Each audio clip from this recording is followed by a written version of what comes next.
கடந்த 20 நாட்களுக்கு முன்னாடி மதுரை மாவட்டம் திருவாதூருக்கு பக்கத்துல இருக்கக்கூடிய ஆமூர் மற்றும் ஆண்டிப்பட்டியில லிங்க திருமேனி, அதாவது சுவாமி பாத்தீங்கன்னா வெட்டவெளியில இருக்கதா நமக்கு தகவல் வந்தது. நம்ம போய் பார்த்திருந்தோம். பார்த்துட்டு 2 இடங்களுக்கும் திருப்பணி செய்யறதா இருந்தோம்.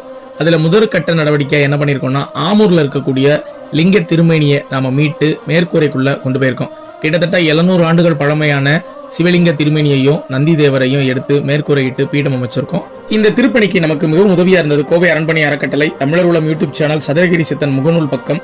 இதை தவிர்த்து ஆமூர் கிராம மக்கள், நிறைய சிவனடியார்கள், இவங்க எல்லாருமே உதவி செஞ்சு இந்த திருப்பணியை நாம சிறப்பா செஞ்சு முடிச்சிருக்கோம். இதை தவிர்த்து ஒரு மிகப்பெரிய ஒரு நன்றி சொல்லணும்னா அறியாத ஆலயங்கள் நேயர்களாகிய உங்களுக்கு தான். ஏன்னா நீங்க கொடுத்த ஒவ்வொரு ரூபாய் பணத்தை வைத்து தான் இந்த திருப்பணியை நாங்க வெற்றிகரமா செய்ய முடிஞ்சிருக்கு. அதனால தொடர்ந்து எங்களுக்கு சப்போர்ட் பண்ணுங்க. வெட்டவெளியில லிங்கங்கள், மற்ற சிலைகள் எதுவா இருந்தாலும் ஸ்கிரீன்ல தெரிகிற நம்பருக்கு கூப்பிடுங்க. நாங்க நிச்சயம் வந்து திருப்பணி எங்களால முடிந்த அளவு செஞ்சு கொடுக்கிறோம். தொடர்ந்து பயணிப்போம். சிவாய நம. திருச்சிற்றம்பலம்.